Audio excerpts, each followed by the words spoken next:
Friends, suppose you have 97% of career marks and while attending an interview, you will say to the interviewer that, sir, I have a very good career, but I am very poor in communication skill. Friends, a candidate with 60% of career marks may replace you for your poor communication skill. Similarly, while purchasing medicines from a medicine store, if you are unable to read the expiry date of a medicine, then someone may expire. This is also a communication skill. It may be reading skill, but it is also a communication skill. In communication, all language skills, listening, speaking, reading, writing, as well as the body language are integrated and interrelated because, as you know, we listen to speak and we read to write. Friends, today we shall discuss about the development of effective communication skill with the request of many a friend and student. Today we have this class. So what shall we discuss in today's class? Let's see. First is, why should we develop the effective communication skill? It's very important. Then we shall discuss what is actually communication or communication skill and different types of communication. And finally, the most important, the tips, tricks and techniques of effective communication skill. And also you may go to the description box where I have given a link of my first class, the process of communication, that will be very much helpful to you.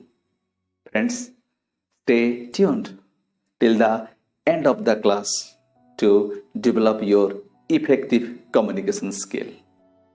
Generally, people think that this effective communication skill is very essential for the professional career, for the job interviews, group discussions. No, my dear friends. With your friends and relatives, you can develop this interpersonal relationship. Even to get success in every aspect of life, we require good communication skill. And communication is an important and integral part of our personality development. Finally, without communication, we cannot live. We may go to our own childhood days when we were beaten by our mother, we were scolded by our mother. At that time, we were very happy. But remember the day when our mother told that from now onwards, I cannot talk to you. Tears came to our eyes.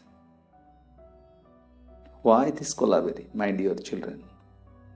It's because of the D, that's the difficulty, that we can't live without communication. We may be scolded, no problem.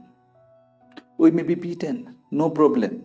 But when someone will not talk to us, we cannot live. So, finally, communication is an integral part of our life. Friends, next, let's go to the what part of communication. So communication, the word has come from the root Latin word communicare, which means share, sharing ideas, informations, knowledge, data, whatever we have. And this communication is divided into two classes. One is the verbal communication, the other is the non-verbal communication that I will discuss with you. Some people think that simply speaking is communication. No. In one of my classes, my dear friends, I have already told you that communication includes all these four basic skills of language, including body language, listening, speaking, reading and writing. And communication involves two parties. What are these two parties? The one is the sender, the other is the receiver. Simply you will go on speaking, there will be no one to listen to you. Is it possible? You will go on writing and there will be no one to read. Is it possible? The communication cannot take place. No doubt, listening and reading are receptive skills, and speaking and writing are the productive skills. But for a successful communication or for a complete communication, we require all these four skills. So, communication can better defined as the exchange of ideas, exchange of information, exchange of data or knowledge between the sender and the receiver. To know more about the process of communication, you may again go to the description box to get the link of my past class about the process of communication. My dear friends, I have already told you about the types of communication. This communication may be divided into two classes. One is the verbal communication, where we find the speaking and writing. And the other is the non-verbal communication, that is the body language, tone, intonation. Some of us think that language is very important for communication skill. And even some people do have also this conception that communication skill means it is the communication skill in English language. No, my dear friends. Do you know what is the role of language in communication? It is only the 7% in the entire communication skill. What are the rest? 38%. It is the tone, the intonation, the rise and fall of our tone. And the major 55% that takes the body language, the eye contact, the movement of the body, gesture, posture, everything takes 55% the major role in communication. So think about the language, think about the English. You may start with your mother tongue to have the effective communication skill. My dear friends, no one is born a good communicator. You might have observed in your life many a good communicator. Just close your eyes and remember his or her communication. How he or she communicated, how she or he sent the non-verbal messages.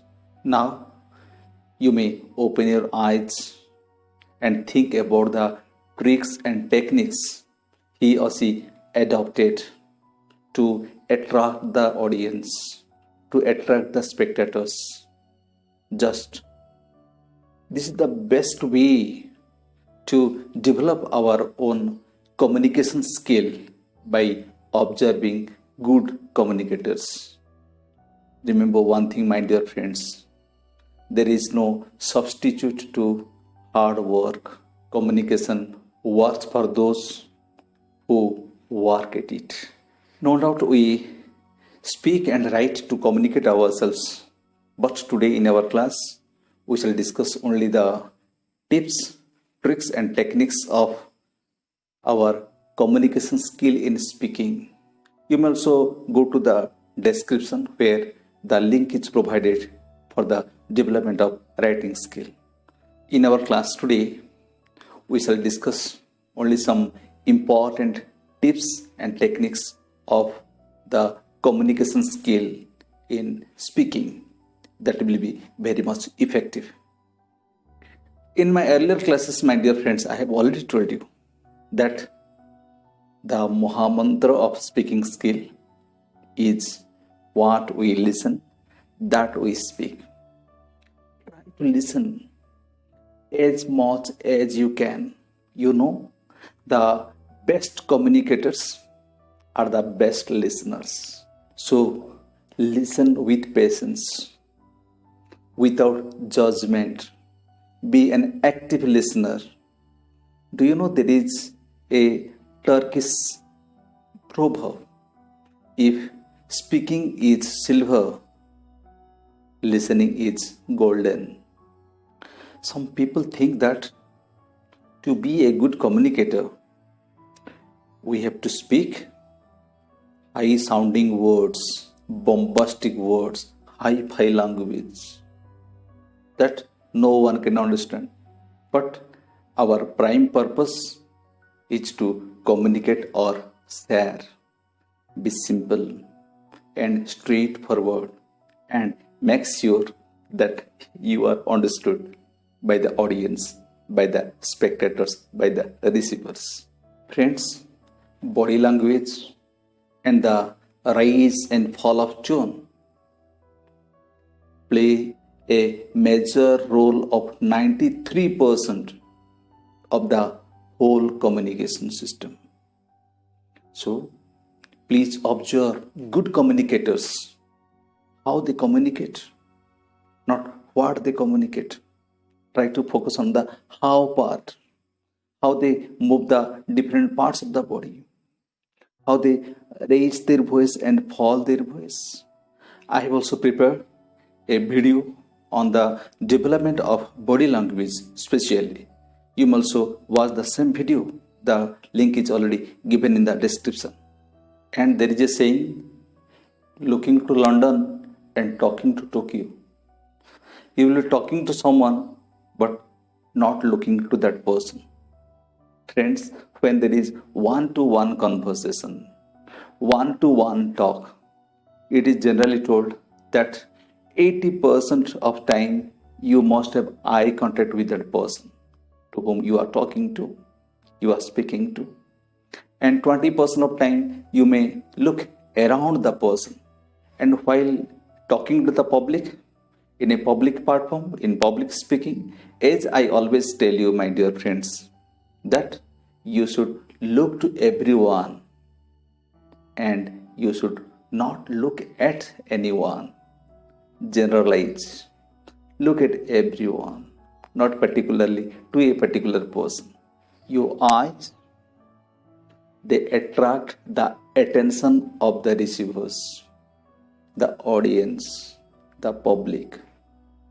And the eye contact, they win the confidence of the listeners, of the spectators.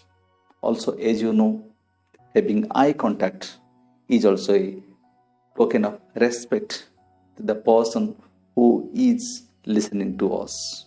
Friends, another important technique of the effective communication skill is to engage the receivers. How can you engage them? Sometimes you may also tell humorous stories that must be relevant to the content or the topic. Sometimes you may put some questions and also get the answers from the audience. And remember, in order to engage the audience, the receivers, both the content as well as the style of presentation should be attractive. Effective communication includes feedback. My dear friends, being a good communicator, you must know that your receivers have understood what you have delivered, what you have told. Otherwise, the process of communication, the circle of communication will be incomplete. It will be a failure one. Finally, it's the smile. Have the smile, my dear friends. It costs nothing. Have a smiling day. That's all for today's class. Meeting you in the next class with a new topic. Thank you very much. Hello everyone. If you like Pranab's classes that you've seen just now, then please do like, comment and share and hit the subscribe button. Thank you.